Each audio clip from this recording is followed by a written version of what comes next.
Kimmy B. I've known her since the fifth grade. My oldest, longest running friend. We've grown up together, gone through awkward school years, heartbreaks, and everything in between. I was a kid, and the idea of a ghost sitting quietly in someone's closet was enough to make me sleep with the lights on.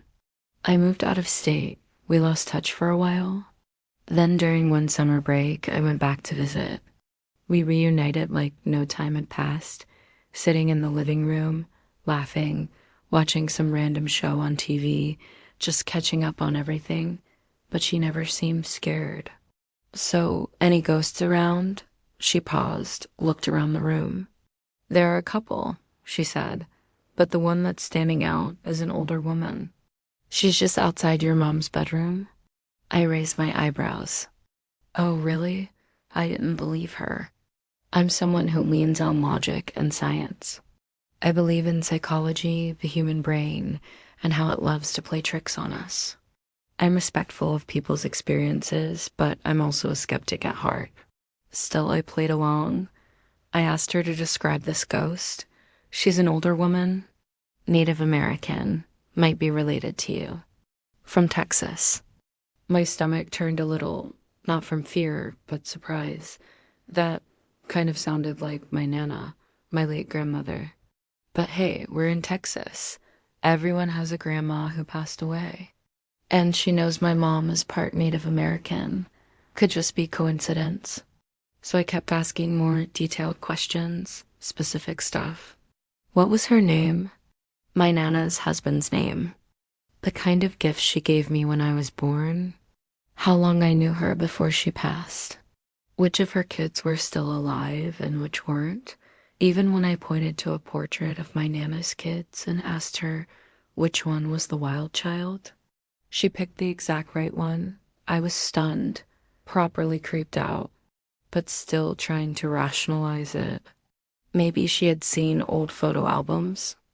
Maybe she overheard a conversation with my mom. Maybe I told her all of this years ago and just forgot. We've known each other for so long. Maybe it came up somewhere. But then things got weirder.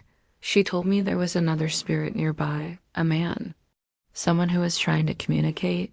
So I kept the questions coming. What did he do when he was alive? How old was he when he died? When did he die? And because I couldn't help myself, I even joked, "So what's his type? Is he single?" We both laughed. Eventually, we went quiet, just sitting on the couch, phones in hand, scrolling in silence. Then it happened. I felt something. A sudden, concentrated cold on the right side of my neck. Like someone pressing a chunk of ice just below my jaw. It wasn't a breeze, and it wasn't like that subtle chill you get when the HC kicks in. It was precise. Focus, like a hand. I didn't flinch. I didn't even look up from my phone. It was such a fleeting sensation that I almost convinced myself it was nothing. Then she looked up from her screen. She turned to me slowly and said verbatim, "I just got an image of him touching your neck." She reached out and mimicked the motion. Same spot, same side, same feeling I just had seconds ago. And that was the moment my heart dropped straight into my stomach. Everything we talked about, the details about my Nana, the accuracy of it all, it suddenly felt way too real.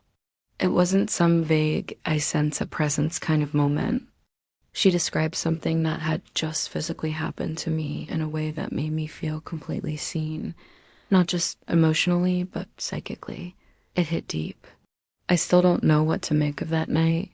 I wouldn't say I'm a full believer now. I still lean on logic. I still think the human brain is a wild thing capable of crafting entire realities from fear, memory, or suggestion. But I'll tell you one thing, I take people's stories more seriously now. A lot of so-called psychics out there want attention. They want a crowd, a show, a payout. But my friend, she doesn't gain a thing from it. In fact, she hates it. She lives with it like a burden. She doesn't talk about it unless someone asks. She's not running a YouTube channel, not doing tarot readings on TikTok, not holding a ghost summoning booth at the local fair. She just lives with it, And honestly, if she really does see what she says she sees, I wouldn't trade places with her for anything. She'd just shrug it off like she was talking about a weird neighbor. I believed her then, of course I did. But as I got older, I chalked it up to childhood imagination. And I assumed she'd outgrown it too. But there was always one thing about her that stood out from the rest of us. She claimed to be a psychic medium. She never bragged about it. She just casually said, I can see and talk to ghosts, like it was no big deal. There are spirits following me around, she'd say, like she was mentioning her favorite color. Some appear as flickering shadows, others as clear as any living person. There was one ghost I remember the most. His name was Jim, or something like that. A quiet old man, she said, lived in her closet. At the time, it terrified me. Years passed. Half jokingly, I ignored.